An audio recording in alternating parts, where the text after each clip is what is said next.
Hello dear students, I am Dr. Vatika Jain and today we are going to discuss second part of secondary anomalous structures.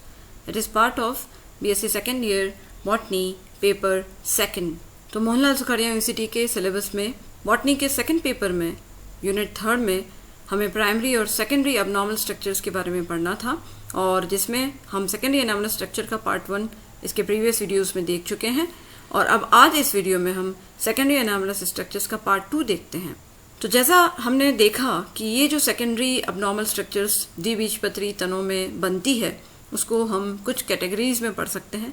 या तो cambium की position abnormal है या cambium की activity abnormal है या दोनों ही चीज़ें हो गई हैं, कैम्बियम की पोजीशन भी अबनॉर्मल है और कैम्बियम की एक्टिविटी भी अबनॉर्मल है और इस वजह से कोई अबनॉर्मल सेकेंडरी स्ट्रक्चर डेवलप हो रही है। तो ये प्रीवियस वीडियो में आपने देखा कि किस तरह से एक नॉर्मल कैम्बियम रिंग जो है वो फ्लोएम और जाइलम के ये जो बंडल हैं उसके बीच में बनती हैं, जो जिसे हम कहते हैं दो बंडल के बीच का कैम्बियम इंटरफेसिकुलर कैम्बियम और बंडल के बीच में जो कैम्बियम ऑलरेडी मौजूद है जो कि उस बंडल के अंदर है उसको इंट्राफेसिकुलर कैम्बियम कहते हैं। तो इंट्रा और इंटर ये दोनों फेसिकुलर कैम्बियम्स मिल करके एक कैम्बियम रिंग बनाते हैं। ये नॉर्मल पोजीशन कैम्बियम की कहलाती है और अगर इस पोजीशन से हट के अगर कोई कहीं पे कैम्बियम रिंग बन रही है तो वो अबनॉर्मलिटी कहलाती है। अब ये जो कैम्बियम रिंग है ये अगर ये अंदर की ओर सेकेंडरी जाइलम बनाती है, बाहर की ओर सेकेंडरी फ्लोएम बनाती है तो ये नॉर्मल कंडीशन है। परंतु अगर ये यहाँ अंदर की ओर सेकेंडरी जाइलम और बाहर सेकेंडरी फ्लोएम नहीं बनाती है तो वो एक अबनॉर्मल एक्टिविटी में काउंट होता है। तो इसे प्रीवियस वीडियो में हमने पहले देखा था first category normal position but abnormal activity. Normal position of cambium है जो कि जाइलम और फ्लोएम के बीच में नॉर्मल कैम्बियम रिंग मौजूद है परंतु एक्टिविटी अबनॉर्मल है।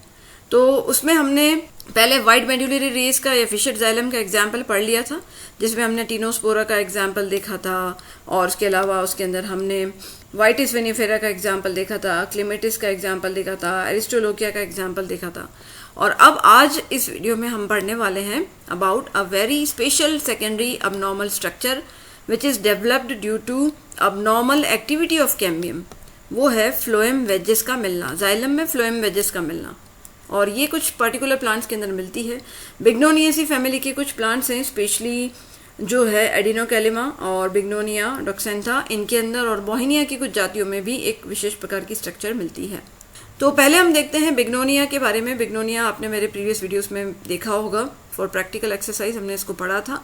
बिग्नोनिया अंगुइस कैटाई इसको हम कहते हैं और ये भी एक क्लाइंबर है।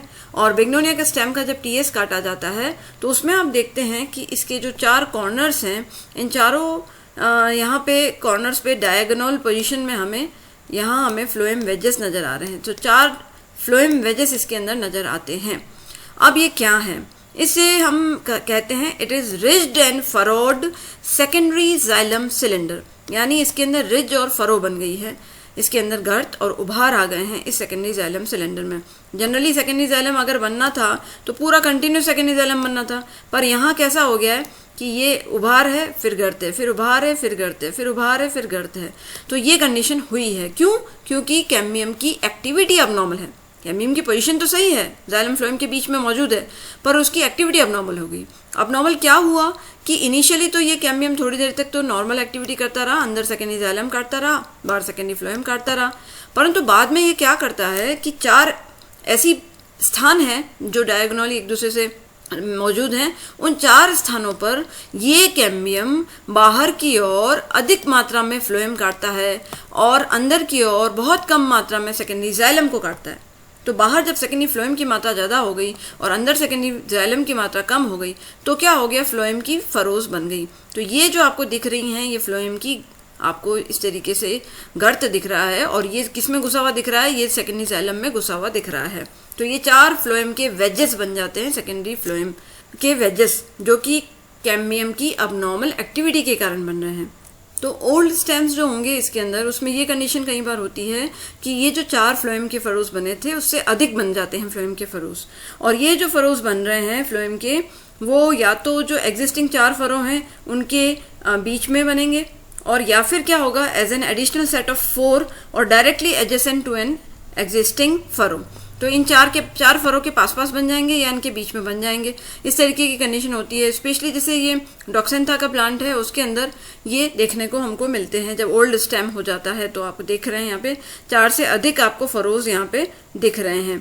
ये फ्लोएम के फरोज हैं और ये कैम्बियम की जो है अबनॉर्मल एक्टिविटी की वजह से बने हैं। और ये फ्लोएम के फरो क्यों बने हैं, इसका लिए बताया जाता है कि they act as shock absorber, क्योंकि जब झटका लगेगा, बेल है, क्लाइंबर है, तो उससे बचाने के लिए जब स्ट्रॉन्ग विंड्स हवाएं आती हैं उससे उसको तना बैंड ना हो, इसके लिए फ्लोएम के फरोज बनते हैं। फ्लोएम में फाइबर होता है, आप जानते हैं, फ्लोएम फाइबर्स को मजबूती प्रदान करता है।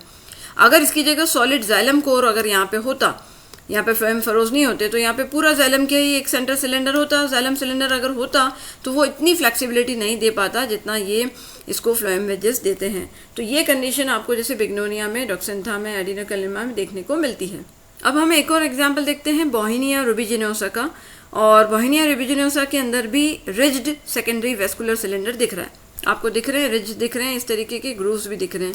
ये रिज और ग्रूव की कंडीशन इसके अंदर भी हो गई। और इसके अंदर भी उसका कारण वही है कि कैम्बियम जो है कुछ स्थानों पे तो बहुत एक्टिवली डिवाइड होता है और ज़्यादा से ज़्यादा सेकेंडरी टिश्यूज़ को बना देता है, और कुछ स्थानों पे बिल्कुल इनएक्टिव या बहुत लिटिल ग्रोथ करता है, और इस वजह से वहाँ अंदर की ओर बहुत कम सेकेंडरी टिश्यू बनता है, और इस वजह से इस प्रकार की रिजेस जो हैं दिखती हैं।